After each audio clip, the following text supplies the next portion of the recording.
A yadda lamura ke tafiya a fannin tsaron ƙasar Nijar na nuna alamun babban sauyi. Masu ruwa da tsaki a fannin tsaron ƙasar na bayyana alamun ganin ƙarshen 'yan bindiga da masu ikirarin jihadi a ƙasar ta Nijar. To kafin mu shiga gadan-gadan a cikin shirin, ku danna muna subscribe da kuma ƙararrawar sanarwa domin sanar da ku idan mun ɗora wani shirin. Sanarwar da hukumomin tsaron ƙasar suka fitar ranar 25 ga watan Satumban 2023 ta yi nuni da jami'an tsaron ƙasar sun ma wuce mataki na gwabzawa da 'yan bindigan.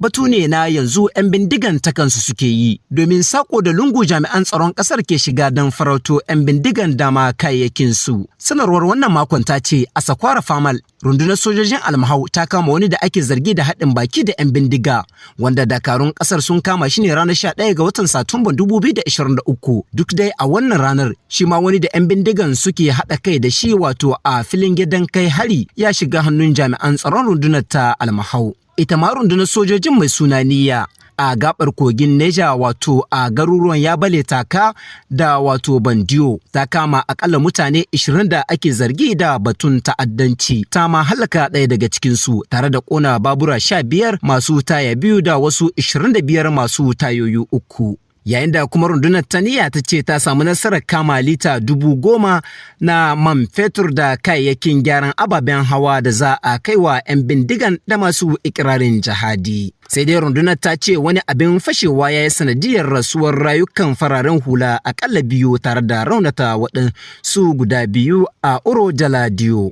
Operation Damisa ta ce ta kama wani ɗan bindiga a kasuwar Kururube yana yawo a kan babur. Rundunar sojin Operation Sahara ko ta ce a jihar Tawa yankin Iliba Zakat ta kama wata bindiga kira AK-47 ko AK-47 da manyan harsasan caji 4 da kuma kayayyakin gyaran baburan 'yan bindigan. Rundunar farautar Bushiyako a jihar Maradi ta ce dakarunta da ke ruruka Sangirawa, Gununta da kuma babban rafi sun kwato waɗansu tarin dabbobi da 'yan bindiga suka yi awon gaba da su a garuruwan garin Ali mai dokoki da kuma babban rafi. A jihar Zandar jami'an tsaron da ke Ɗanbarto ranar 10 ga watan Satumban 2023 sun kama waɗansu miyagun ƙwayoyi da ake kira da wato Exol. Ƙwayoyi ne sama da 10,000 da fasfo 86 na bogi. A jihar Agadas dakarun ƙasar na ci gaba da gudanar da bincike da kuma rakiyar ayarin motoci da ke ɗauke da mutane don kare su. Sun kuma samu nasarar karɓe wata bindiga ga wato 'yan bindigan kira AK-47. Rundunar sashi na 4 na jami'an tsaron ƙasar Nijar da wasu ƙasashen a jihar Difa sun kwato mota ambulance ta garin Malam Bulamari daga hannun 'yan Boko Haram da kuma waɗansu makaman yaƙi da kayayyakin abinci na mayakan Boko Haram. A birnin Yamai da kewayen sa jami'an tsaron ƙasar na ci gaba da gudanar da ayyukan tabbatar da tsaro. Ranar 12 ga watan Satumban 2023 sun kama jami'in tsaron bogi. Kazalika jami'an tsaro a birnin na Yamai sun kama wani gungun barayi da ke sata da kuma ayyukan fashi da makami a unguwar Santar Ayere.